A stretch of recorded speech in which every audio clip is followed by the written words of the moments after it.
मेरे मना करने के बावजूद ईरान और अमेरिका के सफीर यहाँ आए। मैंने दोनों को एक दूसरे के सामने बिठाकर कुर्सियों से बांध दिया ताकि आपस में लड़ ना सके। फिर सबसे पहले मैंने डीजे वेंस, जिसकी शक्ल निशा पोमी जैसी है, कहा कि अपनी शर्त बताओ।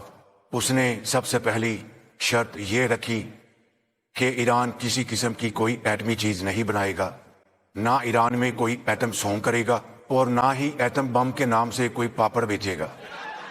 उसकी बात पर खामोश रहने के लिए मैंने इराकी साहब को आंख मारी।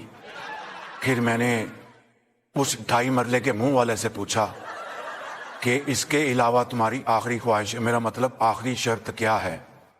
लेकिन उस दरियाई घोड़े के कानों वाले ने कहा कि जब तक पहली शर्त पूरी नहीं होती हम 1 इंच तो क्या 1 किलोमीटर भी आगे नहीं बढ़ेंगे। उसकी बात से मुझे अंदाजा हुआ ये मुज़ाकरात करने नहीं आया बल्कि थप्पड़ खाने आया है। मुझे बहुत गुस्सा आया, लेकिन फिर भी मैंने अपना टेम्पर लूज नहीं किया। इराकी साहब ने बड़ी अच्छी बात कही कि जिन मुल्कों के पास एटम बम हैं उन्होंने कौन सा मार मार अमेरिका को गंजा कर दिया है जो हमने करना है। और यही बात मैंने उस कद्दू के सर वाले से पूछी।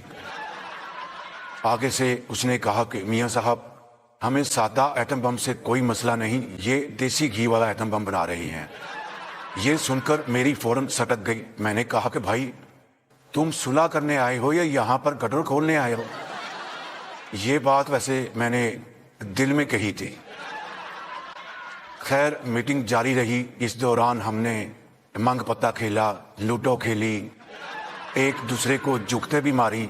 आपको तो पता है मेरी 3 किताबें जुगतों वाली आ चुकी हैं। हमारी बातचीत अभी खत्म नहीं हुई थी मगर घड़ी का सेल खत्म हो गया, जिसकी वजह से मीटिंग खत्म करनी पड़ी।